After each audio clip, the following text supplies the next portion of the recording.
ജലജയാണെങ്കിൽ ആ മാവൊക്കെ ഇളക്കി നോക്കിയിട്ട് വിചാരിക്കുകയാണ്, ഏട്ടത്തി എനിക്ക് ഇഷ്ടപ്പെട്ട പലഹാരമാണല്ലോ ഉണ്ടാക്കുന്നതെന്ന് പറഞ്ഞിട്ട് ആ കയ്യിലിരിക്കുന്ന ആ പോയിസൺ അതിൽ കലക്കുകയാണ്. ജലജ മനസ്സിൽ ഓർക്കുന്നുണ്ടായിരുന്നു, അവൾ വലിയ ഡിസൈനർ അല്ലേ, ഇപ്പോൾ അവൾ നെട്ടോട്ടം ഓടും, വലിയ ഡിസൈനർ എന്നാണ് അവളുടെ വിചാരം. ഇപ്പോൾ ഒളിമ്പിക്സിന് അവൾ പങ്കെടുക്കും ഈ ഓട്ടം ഓടുകയാണെങ്കിൽ എന്നൊക്കെ വിചാരിച്ചാണ് ആ മാവിൽ ആ പൊടി കലക്കുന്നത്. മായമ്മ മരുമകളുടെ വയറ് കേടാക്കാൻ വേണ്ടി മനഃപൂർവ്വം ചെയ്യുന്നതാണ്, ശത്രുത ഇത് കൂട്ടാൻ വേണ്ടിയാണ് ഇങ്ങനെ ചെയ്യുന്നത്. അപ്പോൾ അത്ര പൊടി അതിൽ കലക്കുകയാണ് ജലജ.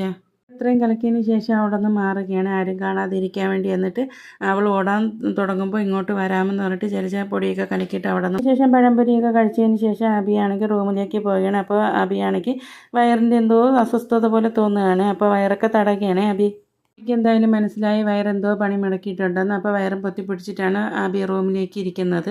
അപ്പോൾ ആബി മനസ്സിൽ ഓർക്കുന്നുണ്ടായിരുന്നു, ഇനി അമ്മാവി മരുമകളുടെ വയറ് കേടാക്കാൻ വേണ്ടി പഴംപൊരിക്കകത്ത് എന്തെങ്കിലും ചേർത്തിരുന്നോ എന്നൊക്കെ മനസ്സിൽ ഓർമ്മിക്കുകയാണ്. അതായിരുന്നു